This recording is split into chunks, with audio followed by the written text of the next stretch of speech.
she hella bad. I might hit it one shotty, I won't hit it back. Do the dash, new Balenciaga got a bag, hit it back. Pedal to the gas, shotty, I been living fast. La, she hella bad. I might hit it one shotty, I won't hit it back. Do the dash, new Balenciaga got a bag, hit it back. Pedal to the gas, shotty, I been living fast. What you need, what you want, what we doing? Pull up with a coupe, no roof, just to do it. She only talk cash, cause she know I speak fluent. The devil in the dress, shorty, I can see through it. She know I'm a rock star, but I know she a diva. She only sent me black hearts, but she always on her knees. Ooh la, she hella bad. I might hit it one shotty, I won't hit it back. Do the dash, new Balenciaga got a bag, hit it back. Pedal to the gas, shotty, I been living fast. Ooh la, she hella bad. I might hit it one shotty, I won't hit it back. Do the dash, new Balenciaga got a bag, hit it back. Pedal to the gas, shotty, I been living fast. Yeah, she living in the hills. Shorty drive a Benz with the top off. She got a cold heart, but she know that. Bad little bitch taking pictures of the Kodak.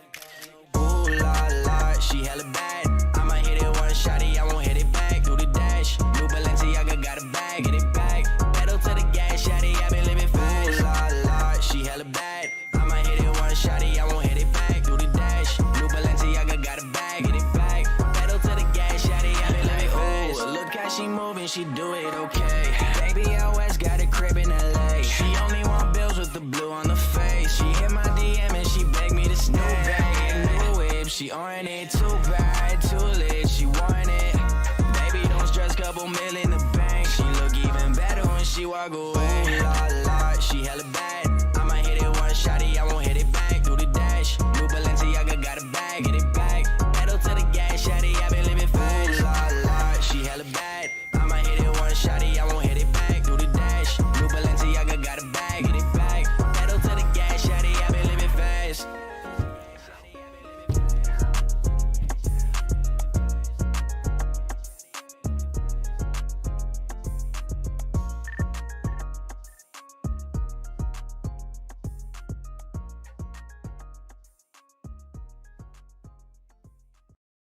So then we go to Goodwill, and for one, Goodwill is nuts, dude. Like okay, there's two things. One, if you ever go to Goodwill, Coach, I'll preach this to the day I die, because this is twice now that I've gone to Goodwill and it's happened. If you're trying to pick up ladies, you go to Goodwill. You go to Goodwill because they're everywhere. Good looking girls were all through Goodwill. And this you didn't come out with no numbers? No, I didn't come out with no numbers, man. I was with bro, my mom, man. You're with your mom, man. That's the perfect. That is the. I don't know if it's the perfect cover. What do they call those? No, what do they call those? Your wingman. Your mom is your best wingman in the world, bro. No, my mom would just call me handsome and stuff and ruin it. No, bro. Moms are the best, bro. You don't know. But anyway, so to continue on with the story, we get in there. It's a complete nut house, and we waited in line to get out of there. Probably, oh God, it was like we were in line for 30 minutes. They had one cash register because the other one, they only would run one cash register at a time. And you would give your cart to them. They would take all the clothes hangers out and everything. And you would not actually be able to touch the clothes, although I thought it was contradictory, only because everybody in that store has touched the clothes at some point whenever they were skimming through them and whatever. So I was like, you're touching the clothes that someone else touched regardless. You know what I mean? So anyway, then they kind of funneled it out to you and you got out of the way. And another thing too was my mom, she was like, oh my God, it's a madhouse. And I was like, well, yeah, it's because everybody had the same idea you did. They all decided that they were going to go out to the store today because we're in yellow phase now. You know, because everybody's like, okay, now it's okay to do that. So everybody was like, all right, time to go shopping. And I realized I had made a mistake. I probably should have stayed home. Okay. Why? Because how many people there were. Like, I wasn't thinking about that. I was like, oh, I'm going out to hang out with my mom, and help her out with shopping and, give her some company. And then I was like, holy everybody's out right now. Like, every single person. Everybody was masked up and no problems and shit? Yeah, everybody was masked up. Although people were impatient as hell. Like, mad and, like, flipping out. We went to Gabriel Brothers. It was even worse. If my mom not gotten in line the time that she did, honestly, we would have been in that line for an hour. Because they had one... And I think that's what's weird, too, is businesses like these, like, Gabriel Brothers, Goodwill, they only had, like, 2 or 3 employees at the store. And it was, like, insane. Because there's, like, literally, like, not hundreds, but like dozens of people in line. Yeah, there's people, they're trying to figure out, they don't know what to expect, whether people, it would have been a toss up, whether people were just going to stay home because there really isn't a lot of that money, or they're like chopping at the bit to get out and get into those spots and get some, get some stuff while they can. So it could have went either way. So they probably were like, hey, let's just be on the safe side and cut some fat, save a couple bucks and just say, hey, you're on your own. You're on your own, Right. cash. Well, right. Whatever. You're on your own, cashiers. Whenever like the fleet of people just come in. And it is crazy though. I don't know. It felt so weird going back out in public and seeing that many people. It was like everyone was like waiting, so they had an excuse to finally leave the house and go do some shopping for anything. I mean, they were just there to buy anything. Yeah. I mean, just getting out and about, some stuff's opening up. People are going to take that thing. That brings me to an interesting part that I've been seeing a lot. It ties into a couple of our topics, though, so we could probably transfer right into those. But the about people opening, and there's different phases in different parts of the country, even in your state. There's still some red phases. Some people are on that side of saying, I need to open my business. I'm opening my business. There was one down my way that's on the outskirts, probably like what you guys are to Altoona, probably about that, far away, that they opened up a shop or something like this. They were getting death threats from people. They had to close it back. They closed it back down. It was a big story. And I'm seeing a lot of that stuff. Like, to me, this is what I'm thinking in my head. This is a show. First, let's give this PSA and this, we're and knowing, because that's a funny thing. We'll talk about that in a little bit. I had a couple inboxes that said, about, misinformation. You guys, I said, listen, I am not a doctor. I'm not a doctor. I'm not a journalist. I'm not none of that. What you're getting from me is opinion news. Go do your own fucking research. You know what I'm saying? That's what we always say. Do your own research. Don't listen to us. You'd be fucking foolish to listen to that, So, but I see a lot of people that I'm going to see a lot of people that, like, if we go into that phase, where everything's opening up, what happens if that second wave comes and they have to shut down? Tell me there ain't going to be no chaos. Oh, everybody's gonna be mad as hell. And I mean, we've already written to someone, because this is gonna bring up a great point, because Kyle Miller in the chat said fuck Tom Wolfe, and that's already brings up a great point, because we've kind of written off Tom Wolfe as the guy who has mishandled and abused his power in this whole situation. And I think if something like that were to happen, everybody would be up in arms, even more so at the central government of our state, because of, we have to and I think a lot of people want to put the blame on these local officials, and they want to make it like this big ploy for control. I mean, we were I just posted something before that said that they're going to no contactless, no paper transactions and whatnot for the spreading of germs and everything. And they're like, people are geeking out like, oh no, like, look, see, that's all part of control. They want us to use your credit card and blah blah blah. And I just can't get behind all the pseudoscience for it in terms of like this kind of big conspiracy that's a global control thing.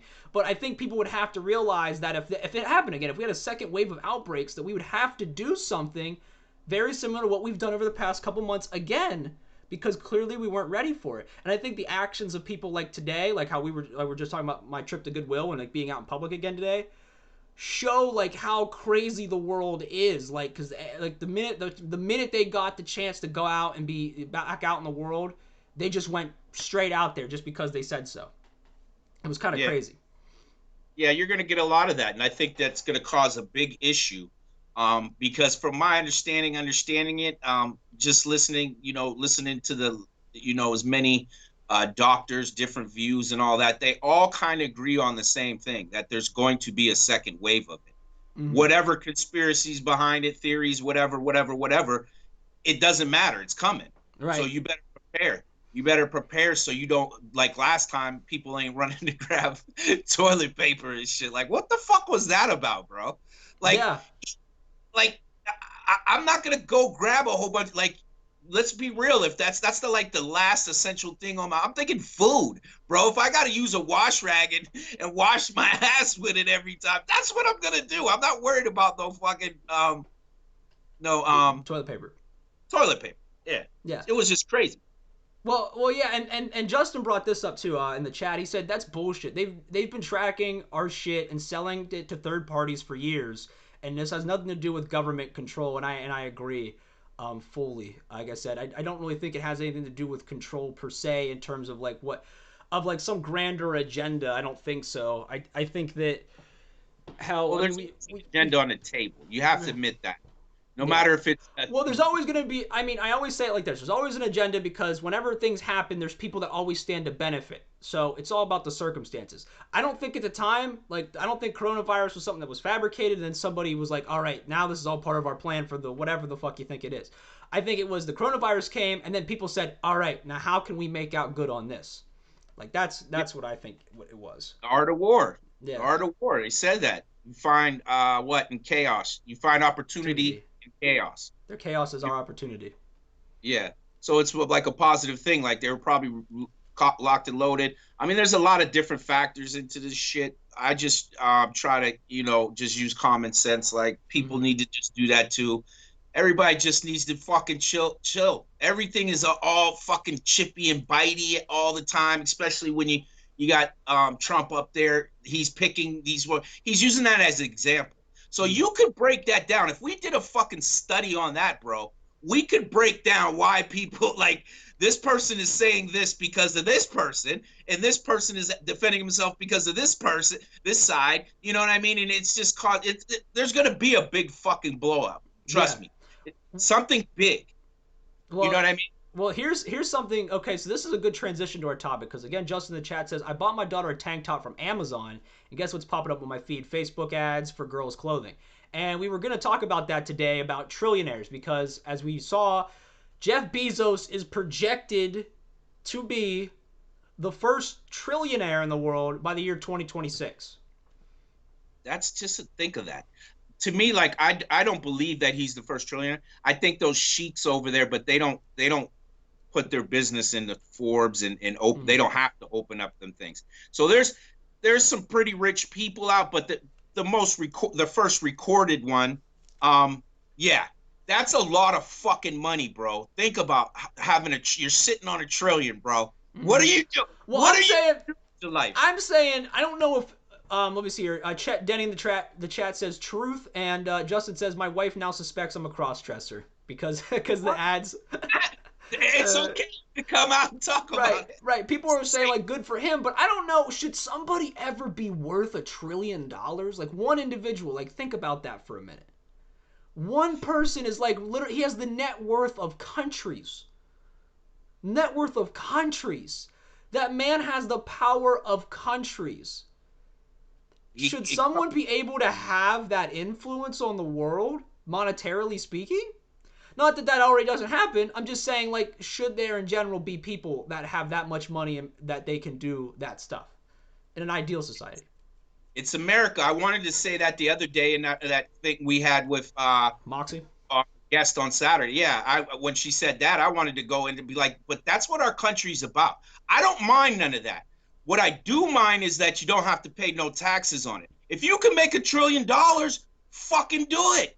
You know what I mean? Shout out to you. Because the story, I believe in the story of how they did it. You know, him and his wife on a road trip just went for it. That's America. That's like, they're like, let's fucking do this. And they came up with the plan and it worked. They executed it and it worked. So I don't mind all that. I just think that they should, like, maybe when you get to so much money, you have to do so much of giving away, which they do. But it's just rich folks passing it around in a circle. You should actually have to, the government should say, okay, you make this much money. Let's kind of put some of this money into into your area, maybe the poor situations in your area and try to help that up. You can put your name on it, whatever, blah, blah, blah, blah, blah. I do think, yes, something has to be. They can't get tax returns back for $150 billion or 50 million, whatever it was that Amazon got back this year. Well, this is what I mean. So, like, this is the scary thing to me. So, like, you have a business or an entity or a person that's worth so much money, right? so much money, and then even if they pay in taxes, they're paying in such a high percentage of the taxes because, in a sense, the American people are like working as it because we're putting our money into their company, which is making them almost like a delegate for us because we're spending money there, and then they pay taxes to our country. We're just going to say that they are paying taxes, like no, not like some of the countries that some of the companies that sit offshore, but they pay taxes. Now, who is your government going to listen to at the end of the day? The individual, a group of Americans who are saying that they want this thing, or the big company, the Jeff Bezos owned company, who's paying them 150, who's paying them a big chunk of taxes every year, and they're giving them that money. Like, that's the stuff that scares me, is because you have so much money that you can put that back in taxes, and you can almost, in a sense, without even having to do any how would I put it? Any what's that word? Lobbying. Without having to do any lobbying, you could have the government in your back pocket just because of the amount, the quantifiable amount of taxes that you're giving to the country. Oh yeah. He's giving, he's getting some shit done on what he wants done in the future. They got a plan. Like I said, this Amazon's going to end up taking over when does it become a monopoly, basically? Right. When does it become a monopoly where you have that grasp on it and you're just crushing everybody else, and you're you're that guy up there like smoking a cigar. I'm crushing everybody. Because let's be real, when you have that much money, bro, what's gonna excite you? You've done everything. You're gonna have some sick, twisted fucking thing that you're gonna be into Right. to find excitement. So those are the things that I worry about too. I worry about people having too much money and their influence. But one thing though is that's why Trump keeps fucking with the post people, telling them to up their prices and all this, because he hates Jeff Bezos, and he's saying you guys have to compete to get that money, you know what I mean, from him, so he can't just take over the delivery system, because that's his plan. His plan is to make people like me and you deliver this shit, start our own companies. They're offering some of their employees $15,000 to stop working in the thing and open up a delivery service to deliver some of these packages, so it'll cut costs for them, because they have to get it there fast, so they're paying big money to do that, but it's all worth it in the end, so they're trying to trim fat and make more money. You know what I mean? Well, that was actually a big storyline that was coming out. The United States Postal Service is actually has been in debt and going in debt for a long time, and it was all because of a bill that was passed a very long time ago, in the 90s, I believe, that I forget exactly what it was, but like that's why, like, remember back in the day when they always pushed commercials for stamps? Buy stamps, buy stamps, buy stamps, because it was a way for them to generate revenue. Because the United States Postal Service is basically like our service, so that way we can, our country can ship things at an affordable rate. Once you get into the privatized sector, then everything's going to get more expensive, I would think. I mean, you look at people like FedEx and like next day shipping and all that crazy stuff, and it's like what, like $30, $40, $50 sometimes for like crazy shipping, depending on where you're taking it to. So it can be a little bit intimidating, and I see what you're saying, because they're going to start building an infrastructure where it's like, it's basically making everyone is going to be, which I kind of like it. I like the idea that everyone could be an entrepreneur in their own right and start a business of, like, I like the idea of the economy where it's like Uber, right? Like, you have a car, great, start giving people lifts around places. People need groceries and you got a car, deliver groceries to their house because they have 3 kids and they can't leave right now, but they need the food, right? Yeah, that's a great point. That's a great point, and I love it too. I love that he's saying, I'm not going to hire people. I'm going to help you start your own business. You know what I mean? Even though there's a lot of things that they're saying, it's a sweatshop atmosphere in those shops when they're loading up and all that. They have some horrible stories from people about how they're doing it and pay and all that shit. All that shit comes with those big companies. They're always trying to trim fat. They're not trying to pay. They're trying to profit. But when I think when somebody gets that rich, who's fucking loving this? Who?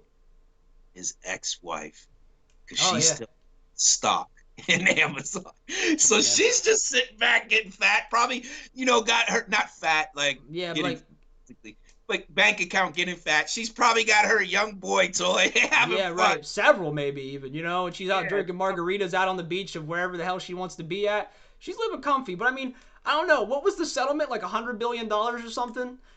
Whatever. Regardless, I think if I would have got $1 billion, I could live comfortably. Like if I got a billion, I'd start like some businesses that pay for themselves and just live comfortably. Like I don't. So if she's got like 100 billion, like imagine what she's doing with that. Let's see here. Justin says, "What's great about America is if you can dream it, work hard, you can accomplish anything you want. So I have nothing against capitalism." Yeah, I mean, I don't have anything against capitalism either. I think it's one of the better system.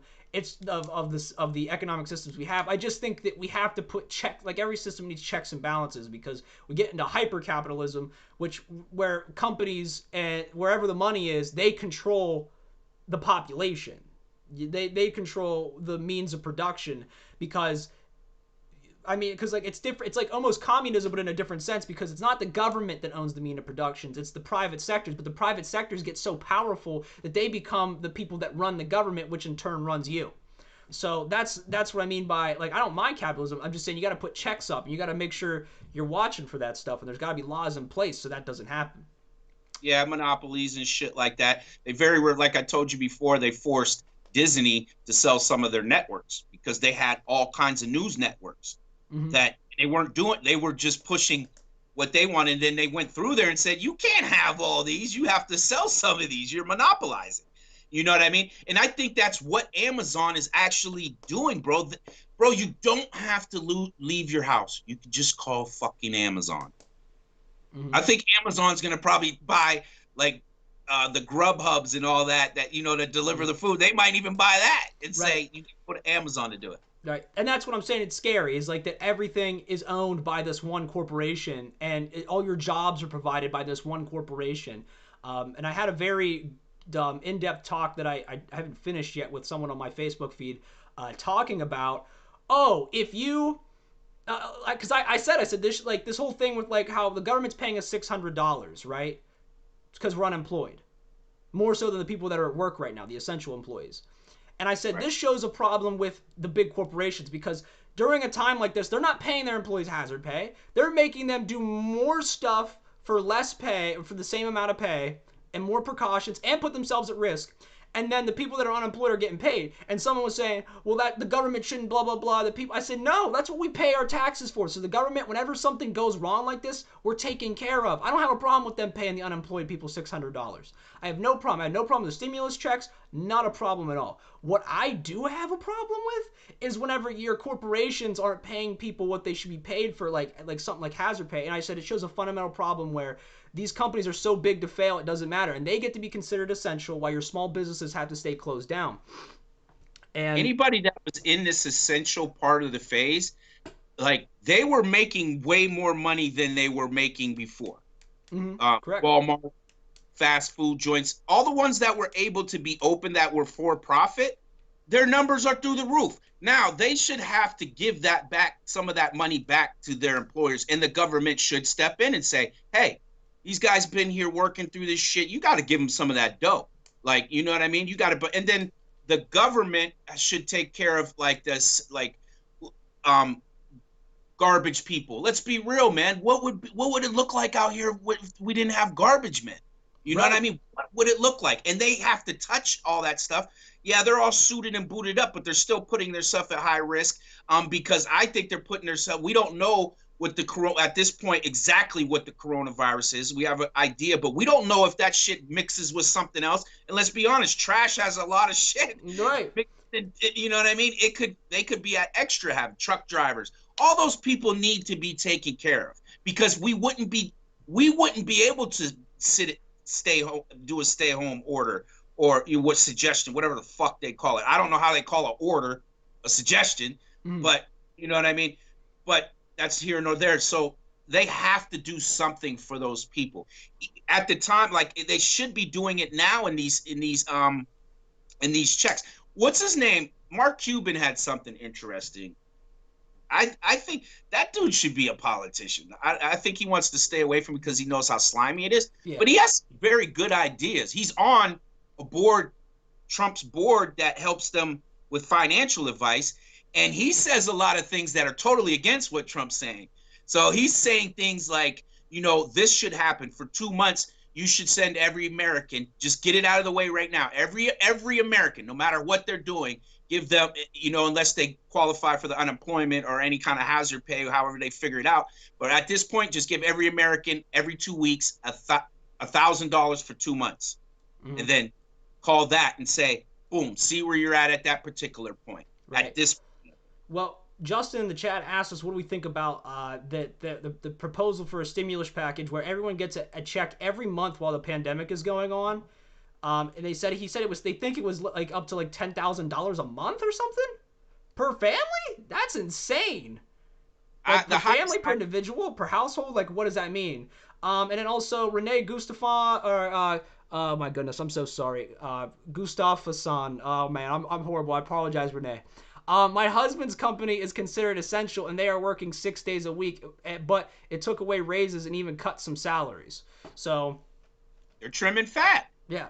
Trimming fat. They're taking it as an opportunity too. They're looking at it like, hey man, if we can make a lot of money right now. They're seeing the opportunity in the chaos and saying, hey man, let's make people do more for less, like you said, and that'll save us money, and we're gonna make more money because we're considered essential. Right, and they have to come here. And also too, what's really weird is like you had a lot of small businesses that were kind of closed down during this, and I thought it was, even though some of them were considered essential, they were still doing poor in business because most people thought, oh, they were closed. Most people thought some of these small businesses were closed, and a lot of small businesses did close during this time, indefinitely, even though they could have been considered essential. So again, it's a lot of like who's who and what's what in this scenario. And like you said, big companies and big corporations, it does scare me a little bit of how they can profit off of these tough times. And it scares me because they seem like they have control over a lot of the means of production within our country. Yeah. I told you one more thing just to finish that. I told you this before. I watched it wasn't a conspiracy thing. It was more or less like just informing how the lobbying is done. Now, you're the president. Do we think that the president, it's built up to be that, and we're not even going to go pull the screen back and look who's behind it. We're just going to say the president is the most powerful person in the world, right? Now, this is how this works. There was this, I can't remember his name. He's a billionaire in New York City. George Bush had to go to him to accept the lobby, which is pretty much, here, I'm giving you this much for your campaign, and then they have the conversation. Now, how is that, bro? That tells you how powerful that that lobbyists and what they do is, because you made a president come to you instead of the other way around. Right, exactly. And it's because you need the money. You need money for everything. And it makes the world go round. So whoever has the means of production, who has the money, they're going to take it away. And, speaking of presidents, we have Donald Trump, who is on a new campaign for Obamagate. And until you said something to me today, I had no idea what Obamagate was. But we're on to Obamagate now. So, Coach, take it away. Take it away on Obamagate for me. Well, you know what it is. Like, it's that time. It's about to get dirty because November's creeping up pretty fast. So they're about to get on the campaign.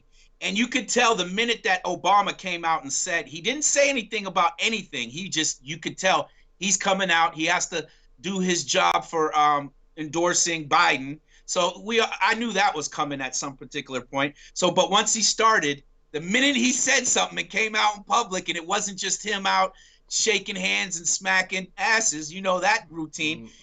As soon as he said anything political, here it comes. What's the trigger word for all Trump supporters? Obama. All you got to do. Yeah, you're right. I mean, it's been a minute since I had an Obama discussion with a Trump supporter on Facebook. It has been a long time.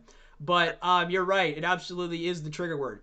And I have to agree with you that when I think of Obamagate, so I went and did the research and I read into a couple of things. So essentially what Obamagate is that during the time, Trump basically believes that before Trump became into office and as he was coming into office, that Obama was working with FBI and certain people to basically vet and stop a lot of Trump's advisors, informants, and board members from even getting in. I mean, I don't know if you remember at the beginning of the Trump presidency, there was a lot of people that he had in his circle that left or were basically evicted. They couldn't come because, they were vetted and they said, well, this guy's dishonest and he's discreditable and he's got all this bad shit on his record, and we're not going to have him in our office. And Obama, his whole Obamagate idea is that Obama was trying to get rid of him from the start once he got in the office and made his job very hard. Now they're saying Hillary and him were conspiring, basically. The same routine. I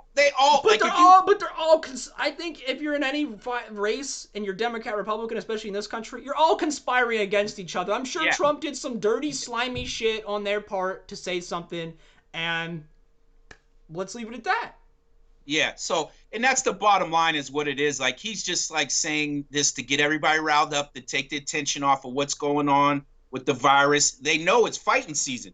It's time to fight. Like, this is it. You can either be here for another 4 years or you're done. So, and I'm sure they have an 8-year plan on this. You know what I mean? Like, to get the things that they need for generational wealth, because that's what you get privy to if you get in that thing. You're always going to build your generational wealth is going to be built for forever. So that thing's in the fight, and they're just bringing up that trigger word, like I said, Obama. You can't bring up Obama no more. Yeah, right. You've had this conversation many a time. Why bring up Obama? Because the dude can never get back in office, and his endorsement of Joe Biden to me at this point is a joke. The Democratic Party shot themselves in the foot the minute they said Joe Biden's our man. Because I don't think anybody likes. I don't like, as someone he's a little bit more liberal leaning, I don't like Joe Biden at all, because like I said, he's like a flavor of Republican. He really is just a Republican with a little bit of like a liberal flavor. He didn't accept gay rights until like 2008 or 2010 or something. So he was behind the curb for the Democrats even back then. He was behind the curb. Yeah, he has a lot of controversial things, especially with the black vote. Those crime bills, those crack era crime bills, they're now forcing him where he never really said anything about it. It's always came up, and then people are saying now there's a movement online that are saying, like, why should we vote for you? You know what I mean? You got to come out and tell us why the fuck our vote, you know what I mean? Why would we vote for you? Yeah. So because of these things. So now he's putting things in place. He's using some of Bernie's tactics also. They came out with the article today that said he's about to put his plan out to say how to come back from this coronavirus if he's elected. And he's using some socialist Bernie's tactics. Right. So that's what I think they have to do. They have to do that. And his selection of who he decides for vice president is going to be huge on if he could win or not. Right. And here's the thing too, that brings up a great point. The difference though is, unlike a lot of people in the Republican Party, sorry Republicans, we kind of see through the bullshit in our own party a lot of times. And well, not because I wouldn't say I'm really in. But I'm saying like the Democratic Party is where I kind of lean towards if I'm in the bipartisan system, just the ideals. But you can't get me to be like 100%. They're right. Yeah, you'll never have me just vote just because that's it. I mean, if there's a candidate that lines with my stuff and he labels himself Republican, then I'll vote for him. It doesn't really matter. Or her, But regardless, I'm thinking to myself, it's just so, you can see it's a facade. He's just adapting these things. And like you said, the black vote, that's why he had to bring Obama in, just to try and get some of the black vote more so, because he needed the endorsement. If he didn't get Obama's endorsement, he'd be even deader in the water, I think. But even then, I still think a lot of people see through it. I mean, because at least Bernie Sanders comes off as a genuine person. Like, when Joe Biden does it, it comes off as, oh no, I need any way possible to get my votes up, so I'm going to adopt some of Bernie's policies and everything. I don't believe him. He's not sincere in anything that he says. Yeah, everybody does that in a tactic, and I think that's what you're saying, why it's so noticeable with him, because he just looks uncomfortable when he's speaking. Like, I know why Obama said, Joe, don't say shit.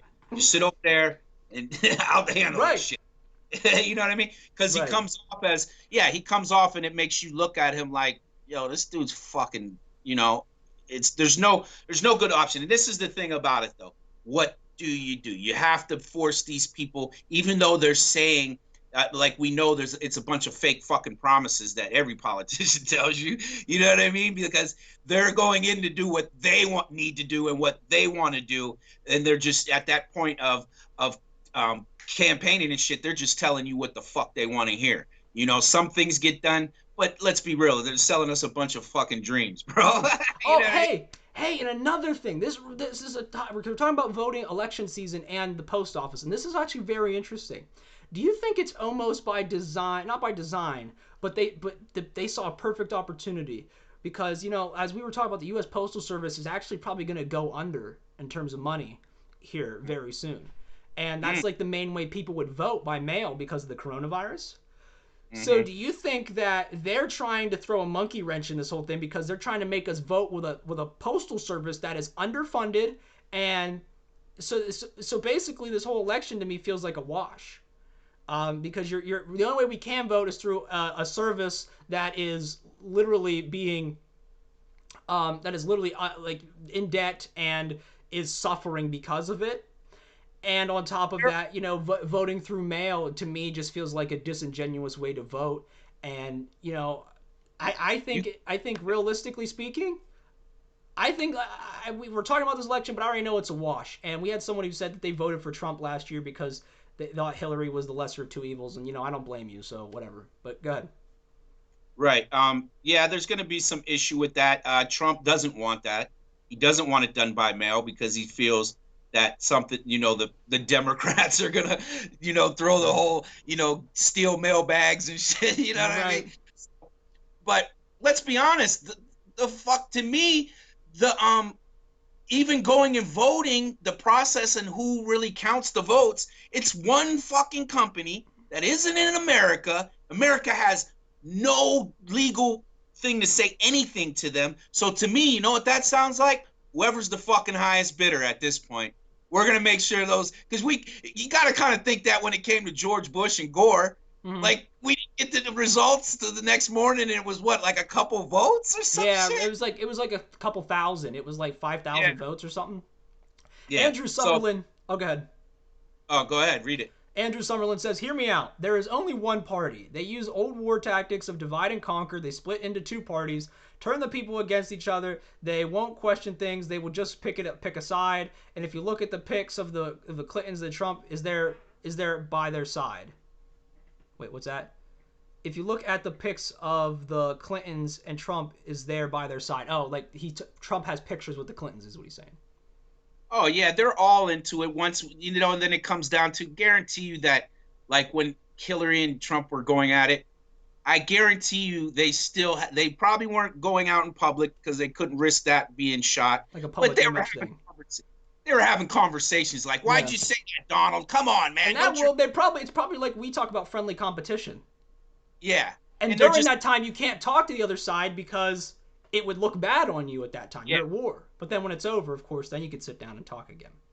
So Andrew's absolutely right. I say that all the time. Like, they both want the same thing, which is power and control of shit and make money. They just go about it different ways. Like he just said, they make that illusion of saying, but they're all in the capitalist system saying, I'm going to get as much as I can get, whoever's paying me. You know what I mean? Highest bidder. So we need to fix that system. I think that's what needs to happen. Like, we need to get a group of smart motherfuckers all around all around the United States, law, get some lawyers, get some all those type people in the room and say, how can we fix this system so these fucks can't sit on Congress for all those years and just get money. And while their constituents are getting fucked over, I truly believe that. There's a fantastic comment I just read that says, "I think Samuel Jackson should be our president. State of the Union. My fellow Americans, this is some straight up bullshit, motherfuckers." Right, yeah. Yeah, Samuel Jackson. Get Samuel there. You know what I mean? Like, get me someone entertaining. If you're just going to be a clown, not a clown, but give me someone entertaining. It's entertaining watching Trump, though. Yeah. Because this is what I'm going to say real quick about last thing on the Obamagate, and we can move on if we haven't already. I don't know. Yeah. But it was funny. This is what's funny about it, because Obama had his commencement speech the other night, and after Trump said Obamagate, he comes on that commencement speech and says some funny shit, bro. Like he's poking that bear, but he never said his name. So Mm-hmm. you know that Trump's like he won't even, he's in his room pulling his wig off, Oh like he well. won't even say my name. Oh, what I'm gonna say is like Barack has people have talked when people talk about Barack Obama, he has a history of being funny. Like people like celebrities I've ever met Obama will say like he's like the most corrigible, like most respectable president. But then like behind closed doors, he's like the goofiest, funniest dude alive. Like he's like, hey guys, how's it going? Ha ha, like that kind of thing. Um, Right. Andrew Summerlin says Bill Nye 2020, and oh yeah, blunts and mimosas. Um, Once a so and so oh, he I was just to finish that thought off because that was the funny part. But the next day, when you see Trump, he's going doing some shit. That reporters stick that mic in his face. Hey, what's going on? They'll ask him a couple questions to set him up to say, so what's Obamagate? And he was immediately like, you could see it. He was immediately like, Obama was a bad president, and then he oh walked off. right. Hold on. I think I have. So this was funny. So this is someone asked him. The Washington Post reporter asked him after his Obamagate tweet. What is Obamagate? And this is what Trump said. Obamagate. It's been going on for a long time. It's been going on from before I even got elected. It's a disgrace that it happened. Predicting. Oh yeah. Mr. Trump said predicting that more information would be public over the next coming weeks. Yeah. Like But like Barr came out today, and the Republican Lindsey Graham or whatever his name is, they said we're not pulling a former president into Congress to testify about nothing. And then Barr, his boy, said today, yeah, we're not doing none of that. He right. put the cold water on it real quick, which I think a lot of these people like that he's aligned with, they have to do it because of the way the party is, because they would lose their point and they could possibly lose their seats and getting voted out against the supporters because the supporters are so nuts. But a lot of people, even as an old party, are sick of his antics. They want to get him out, but they can't just come out and say it. They have to. So he's walking around booby traps every day, bro. He's like tripwiring through tripwires and stuff. Yeah. Well, he creates his own traps. I mean, realistically, like, because he just says all kinds of crazy crazy shit. So eventually, he's just gonna trip over his own excrement. I mean, it's just gonna happen. His own hole he dug with spikes in it. Right. Exactly. He's gonna forget where he put that one because he puts up so many of them. He's like, oh wait, I missed that one. Oh, it's gonna be game over.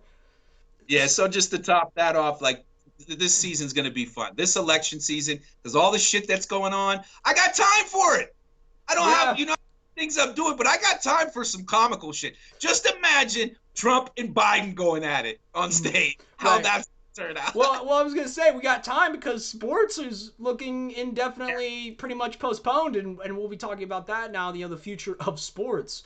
I watched a little bit of John Oliver the other day, today actually, and I was thinking about this, like what is sports going to come to? I mean, when are we getting sports back? I've seen a lot of things of people are opening up sports back up. Dana White of UFC says that they're going to go on they're going to have the Fight Island, which there could have been a lot of cooler names for that than Fight Island, but they went with Fight Island. And they got that back up and running again because they had it a while ago, but they canceled it. So they started it again. It is, yeah. Dana White came out on Instagram, I believe, I want to say a few days ago, and said it's happening. Fight Island is happening, and they're gonna do Fight Island.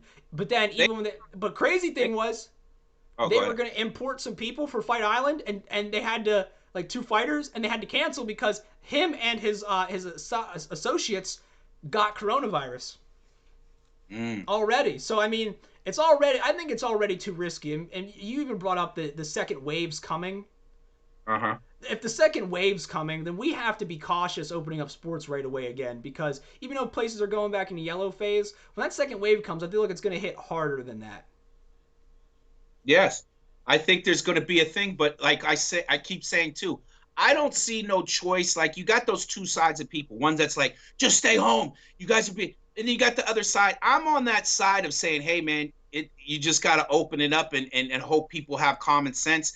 because you can't just hide in your house and watch shit crumble around us. And at least I want to have that opportunity to go out there and have a fucking fighting chance going down, and to be able to do some things to stop and I think adding that into the equation is saying, hey, I don't want to see I don't want a recession.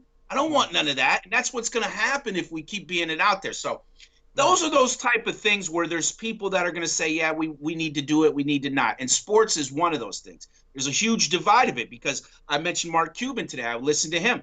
They opened up facilities for basketball last week. Mark Cuban is not opening it up for the Dallas Mavericks. He's like, I'm not doing none of that. I'm waiting to see, sort of like how I say, I'm not going out for a while after they say we can go out. I want to see what's going to happen. Right. I want to see what's going to happen first. So Renee says, I agree with you, Coach. I'm assuming she meant like about the recession. Renee Gustafson. Why the hell could I never say her last name? Renee, do me a favor. In the chat, do like a step-by-step pronunciation of your name like they do in like dictionaries, so that way I'll never mess it up again. No, and I agree with a team's discretion at this particular point to say if we are going to go back into it, are we not going to go back into it? Are we going to start training facilities again? Are we not? I agree with someone like Mark Cuban's judgment on that. And someone very close to me, a healthcare worker that I know near and dear to me, who does like X-rays for respiratory stuff, and he's been seeing COVID firsthand. He commented something. He said, he's like, we can recover from a recession. He's like, but we can't recover when people are dead. And, it was like a point that I like, because me personally, like, I'm like, oh, but I really want to, like, like I started my business and what I'm doing. I'm like, I really want to do what I want to do. But then there's like a second part of me goes, but it's pretty selfish of me to be like, yes, I want to do what I want to do, even though at the risk of other people's lives at that particular point. But it is a poignant question. Gustafson. Okay, hold on. Gustafson. Okay.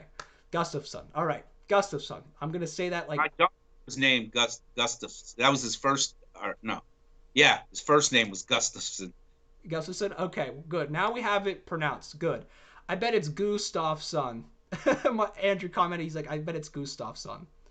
That was his guess. But regardless, it's a hard thing. It really is, because I think there's going to have to be a cutoff point at some point. I don't think it's now, but I think there's going to be a cutoff point where we have to say, look, as a society, we need to move on, and we can't just, hide forever until the threat of this, virus is gone. I just don't think it's now. And I don't know what sports is going to look like. Some of the propositions for instance, the NFL, or no, the Major League Baseball, this was an idea they had, was that they were going to play all of their games in the state of Arizona, and all of the teams and all of them would have their own hotels and facilities that they would stay at throughout the remainder of the season, and they would play all of their games in that state, in those stadiums that were in that area. And there would be no crowds or anything. But the thing is you still, even though you think it's just the players, you still got to pay, you have to have workers who are going to run the cameras. You are going to have people who, do the commentating. You're going to have people that are like the staff that works with the athletes on the side of the field. I mean, you're not just talking about bringing back a couple thousand athletes and, that's just going to be fine and dandy. I mean, you're bringing back you're getting a group of people, a large group of people, like 10,000, 20,000 people, and bringing them all into, you're right, in an area like that to play that sport. And if it actually makes all the athletes at greater risk, because you put all of them together, and if one gets it, it could spread across the whole league. So yeah, they were talking about a little bit of some of that earlier. I haven't heard much of it as far as the NFL saying they might have to quarantine their whole team together for the season. Mm-hmm. Might have to do that and constantly test them. I would think I think daily they would have to do it. Here's a thing though. I think that the owners, they have to get some kind of product on the field. NFL, Major League Baseball. I think they got to take that shot. I don't know what legal lies, like if a player said, hey, I'm not doing it, what legal, you know what I mean? What legal, right? What, I don't even know if there's something in the contract that they could say, see, look, you said you'd play no matter what, so I'm taking that money back. I don't know how that's going to work. Yeah. But we will see. I seen something interesting. I think football. I think you be fine with football. I think don't let people. I don't let the stands. Don't let nobody in. Just TV. Find ways. I think owners are going to just have to accept. We're going to have to make no money this year. We're not going to go into black. I mean in the red, but we're gonna break even. We're not gonna make no profit, and they have to do everything possible to put that product on the field to give us something because, bro, it's gonna get like if you don't put no baseball and no, it's been a long time since we've seen some group event, some sporting event that we're used to seeing, and especially when going into the winter, all this coronavirus, there's gonna be people are gonna freak out because there's no NFL football, bro. Right. No, I mean, no, I'm in the same boat. I want NFL football. But you know what's Right. funny? You're talking about the perspective from, Andrew said onlyfans.com to support your girlfriend for hire. Andrew, you're fucking funny. Anyway, so you're talking about this from like from the consumer and from the business perspective. But we have Right. yet to look at this from the player's perspective. Because there are players who don't want to play. Who Yes. Mike Trout. Mike Trout has come out and said he's like because if they play in the season, they have to go into a quarantine rule, which means they're not allowed to see their family for up to I think several weeks after the season's over, just because they can't risk the contamination of their own family. And Trout's saying, well, my kid's gonna be born during the season, and my first child. He said, and you're telling me that I can't see my first child? He said, then I don't want to play. And that's going to be something that's going to be controversial because I think a lot of athletes, especially with the age we're moving towards now, because me and you have talked about this a lot of times on the show, where athletes are learning about their own self-worth and they will go to a different, like they don't have to do it the same way anymore. Remember how we had college? For basketball, you had to go to a college, and then now they're making a whole new league for those those high school athletes to go in and then join the NBA straight from there. Yeah. And they're finding new lanes, and they're saying, I care about my health, just like how we had the whole, what was it, CTE thing that happened in the NFL? Well, not CTE, the concussion. CTE. Oh, it is? Okay, then I'm sorry. Okay, CTE.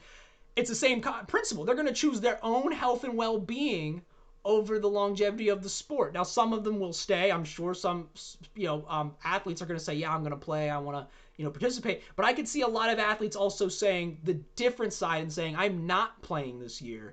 And they'll take the hit because of it. So it's very interesting. It's touchy. And to top that off, this what I would think. If they did, like you said, the major league would have a quarantine. Now imagine that. Okay, you're quarantined from your people. The second wave comes and it's horrible. What happens? What happens then? Are they shutting down? They're saying, okay, we tried, let's shut it down. Because I would imagine you're not going to tell. I wouldn't have no money on the line if it got bad.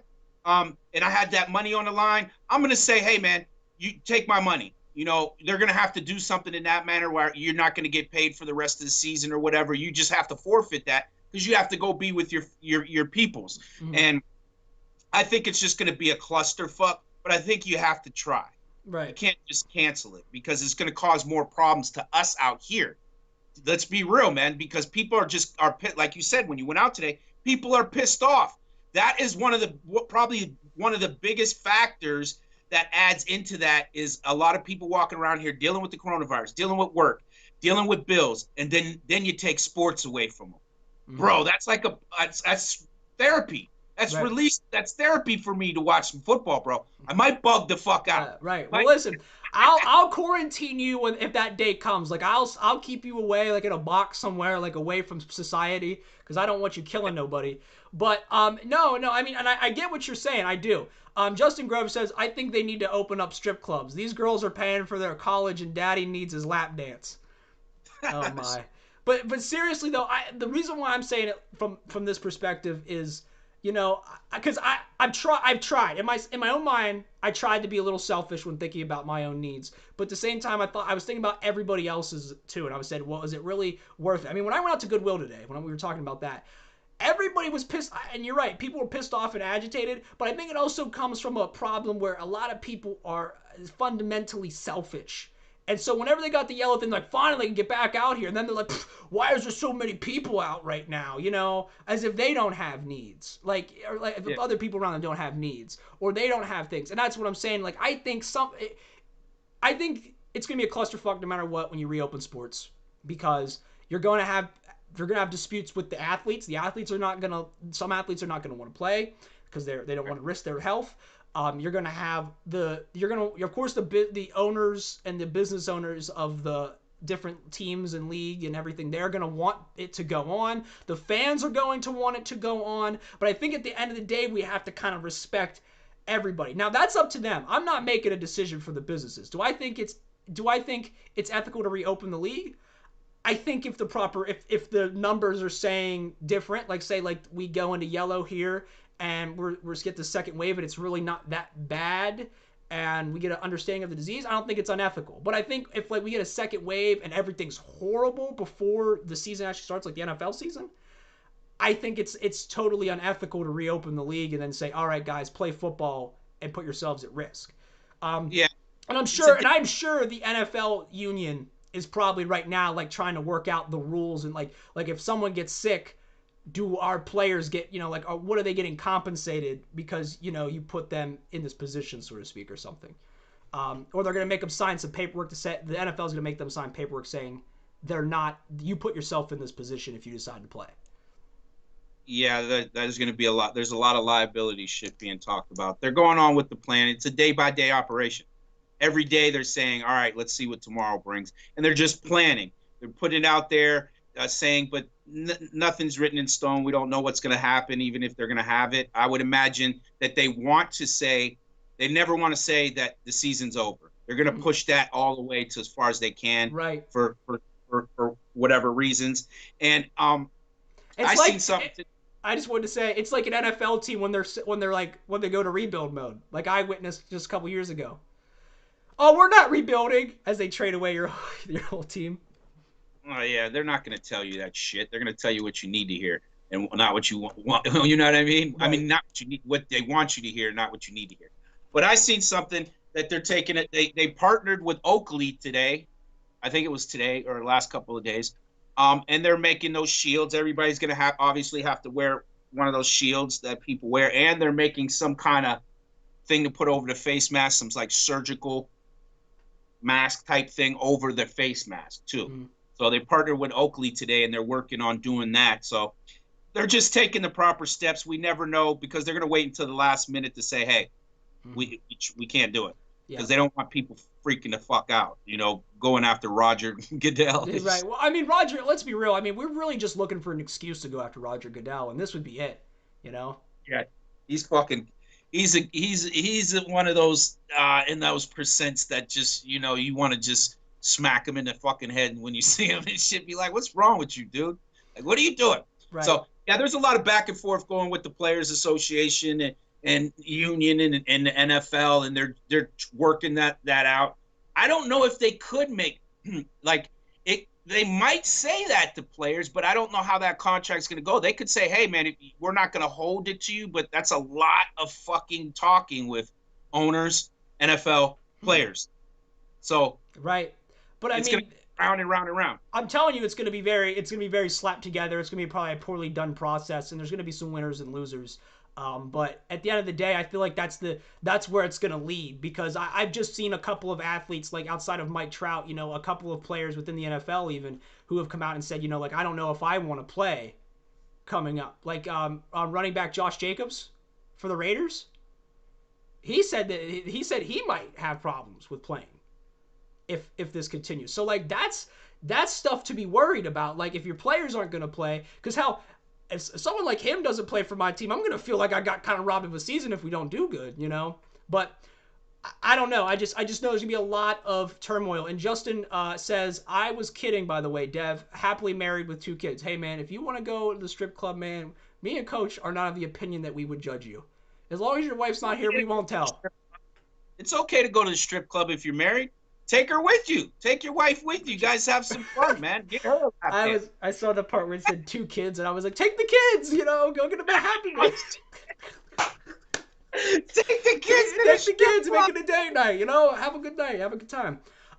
Justin says, I question if schools will be open this fall. Yeah, that's another thing. I don't know. That my dad works Penn State, and that's a big thing. If they don't know if schools are going to reopen, if they don't know, then I don't know. I mean, me and Coach didn't do our research about that today, so we'll save that for another day. But um, Yeah, that's a big question.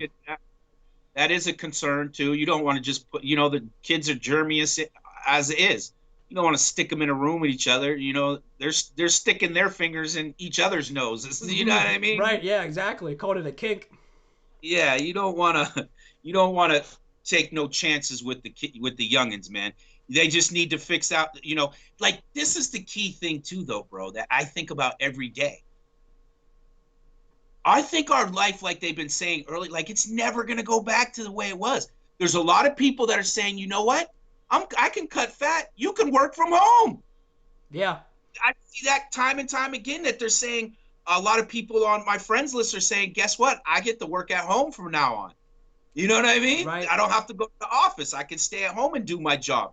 They're realizing that thing, and it's cutting people off from that societal part that they're saying, hey, man, we really don't have to go outside anymore. Right. Really? Well, I mean, it also brings up the point of upstart cost too for your business, because you don't have to have a building to have a business or a place Yeah. of office. You can literally just work from home, and if you have the proper technology, you can run a business.